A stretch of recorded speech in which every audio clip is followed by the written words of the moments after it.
रात का समय है। अमावस्या की रात में नोएडा नाम के शहर में एक पार्टी हो रही है। पार्टी में ढेर सारे लड़के लड़कियां आए हैं। सोनू उस पार्टी में तैयार होकर घर से निकला, पार्टी में गया और वहाँ पर उसका एक मिलने वाला दोस्त मौजूद था। उसका नाम मोनू है।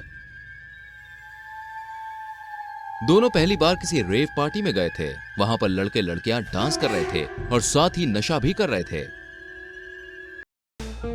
सोनू ने सोचा कि मैं भी थोड़ी सी पी लेता हूँ और वो शराब के काउंटर की तरफ चला गया। अरे एक पटियाला पैक मेरे लिए भी बनाओ। जी सर, बर्फ डालनी है? हाँ हाँ डालो ना बर्फ। ओके सर, ये लीजिए, आपका पटियाला पैक बिल्कुल तैयार हो गया। उसने ग्लास हाथ में लिया और थैंक यू बोलते हुए निकल गया और वो भी डांस करने लगा। पार्टी गार्डन में हो रही थी। सब लोग चेहरे पर मास्क लगाए हुए हैं। सोनू के पास में एक लड़की डांस कर रही थी। उसने सोनू को बोला, सोनू, क्या तुम मेरे साथ डांस करोगे?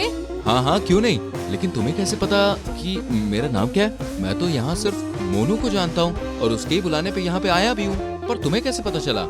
वक्त आने पर पता चल जाएगा। चलो डांस करो। अरे लेकिन मेरे सवाल का जवाब तो दो।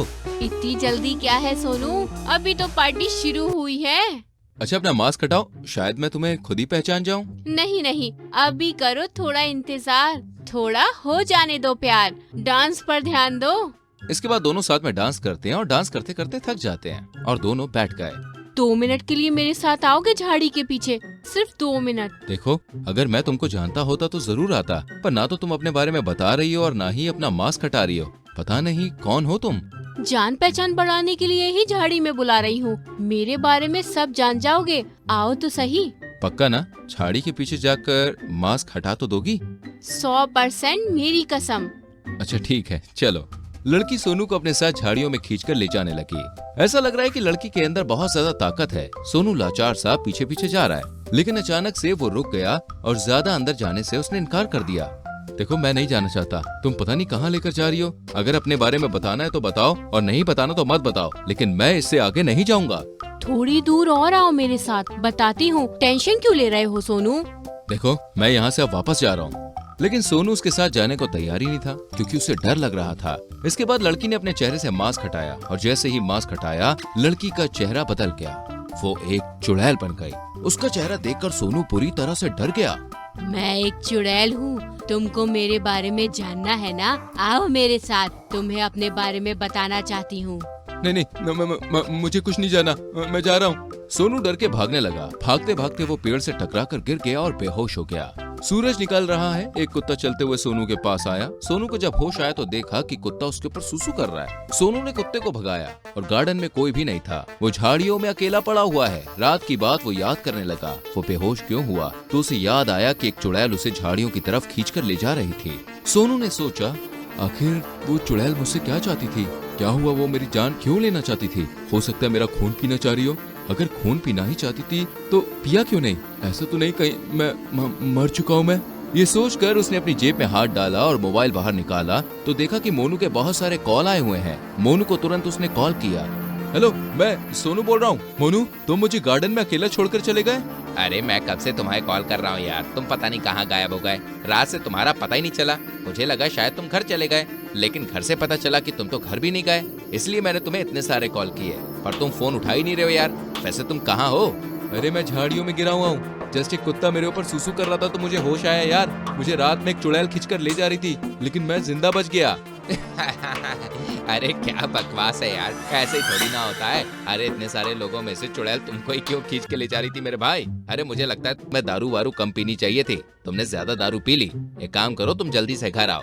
आंटी यार बहुत परेशान हो रही है। हाँ वो तो ठीक है, लेकिन वो चुड़ैल का क्या करें यार? अरे यार कौन सी चुड़ैल? अरे वही जो मुझे रात में खींच कर ले जा रही थी यार। अरे तुम पागल हो गए हो क्या? अरे ऐसा कुछ नहीं होता यार, सपना देखा होगा तुमने। पहली बार पीने के बाद ऐसा ही होता है मेरे भाई। अरे ये बातें भूल जाओ, तुम जल्दी से घर चले आओ।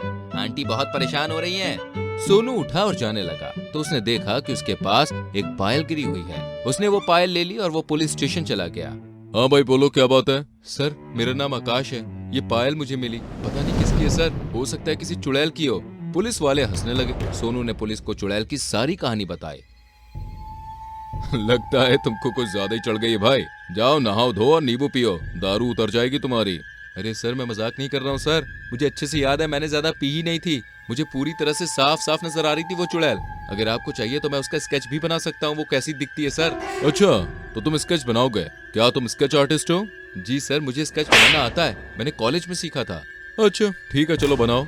सोनू ने उस चुड़ैल का स्केच बनाना शुरू किया और एक खूबसूरत सी लड़की का स्केच बनाया। इंस्पेक्टर ने वो स्केच देखा और फिर थाने में लगे गुमशुदा लोगों में से उसको मैच किया तो वो लड़की गुमशुदा की लिस्ट में थी। उसका नाम श्वेता था और अब वो एक चुड़ैल बन चुकी थी। पुलिस ने तुरंत ही सोनू को गाड़ी में बैठाया और घटना स्थल पे पहुंच गई।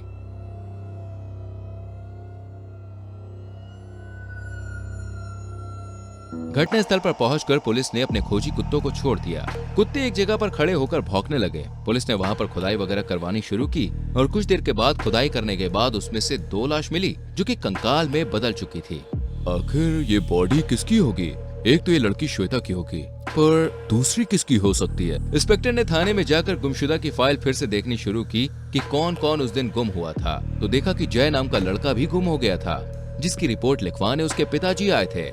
इंस्पेक्टर साहब, मेरी रिपोर्ट लिख लीजिए। मेरा बेटा गुम हो गया है। 3-4 दिन से मुझे मिल नहीं रहा। बहुत परेशान हो गया हूँ मैं।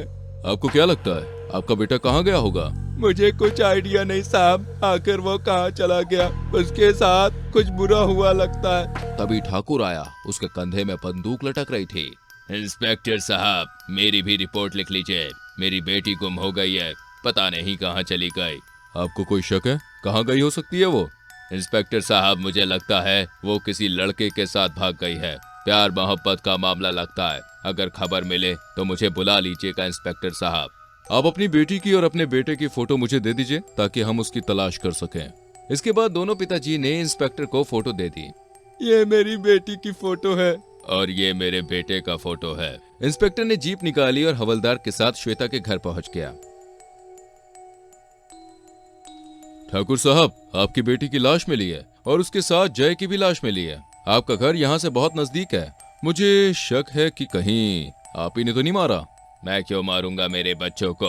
वो मेरी जान से प्यारी बेटी थी, मैंने नहीं मारा। आप कातिल का पता लगाइए। आप लोग अपनी असफलता छुपाने के लिए मुझ पर इल्जाम लगा रहे हैं। गलत बात है ये। मैं दिल्ली तक जाऊंगा इसके लिए। अरे ठाकुर साहब, हम तो बस आपसे पूछ रहे हैं, आप गुस्सा क्यों हो रहे हैं? हम जल्द ही कातिल का पता करते हैं। चलो हवलदार, ठाकुर साहब निर्दोष हैं। ये अपनी बेटी को क्यों मारेंगे भला? कातिल कौन हो सकता है? इंस्पेक्टर जाने लगता है, तभी पीछे से आवाज आई, रुको इंस्पेक्टर रुको। इंस्पेक्टर रुक गया। तभी अचानक से ठाकुर की आवाज चेंज हो गई और ठाकुर के अंदर श्वेता का भूत था और वो चुड़ैल बन चुकी थी। ठाकुर जोर जोर से हिलने लगा। इंस्पेक्टर, इसी ने मारा है मुझे और मेरे बॉयफ्रेंड को भी, क्योंकि हम दोनों एक दूसरे से शादी करना चाहते थे और इसने अपनी झूठी इज्जत के लिए हम दोनों को मारकर गाड़ दिया। और हम किसी नेक इंसान का इंतजार कर रहे थे जिसे हम अपनी मदद के लिए बुला सके, और उस दिन सोनू मिल गया। मुझे भी इस पर डाउट हो रहा था। श्वेता, अब कानून इसको सजा देगा। नहीं इंस्पेक्टर, अब इसे मैं सजा दूंगी। आप लोग बस तमाशा देखो। ठाकुर हवा में उड़ उड़कर कभी इस दीवार से तो कभी उस दीवार से टकराने लगा और टकरा टकरा के वो मर गया।